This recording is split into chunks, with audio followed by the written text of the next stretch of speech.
అసలు స్వామి హనుమ పేరు చెప్తే చాలు. బుద్ధిర్యశో బలం ధైర్యం నిర్భయత్వం అరోగత అజాడ్యం వాక్పటుత్వంచ హనుమత్ స్మరణాత్ లభీత్.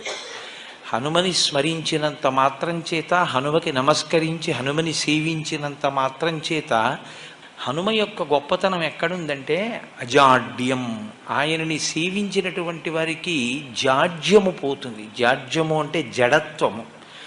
జడత్వము అన్న మాటకు అర్థం ఏమిటంటే స్పందన శక్తిని కోల్పోవడం. శ్రీరామాయణంలో రామచంద్రమూర్తిగా శ్రీ మహావిష్ణువు వచ్చే ముందే బ్రహ్మదేవుడు అనేక మంది దేవతల్ని శాసించాడు. రావణ సంహారం అంటే అంత తేలికైన విషయం కాదు.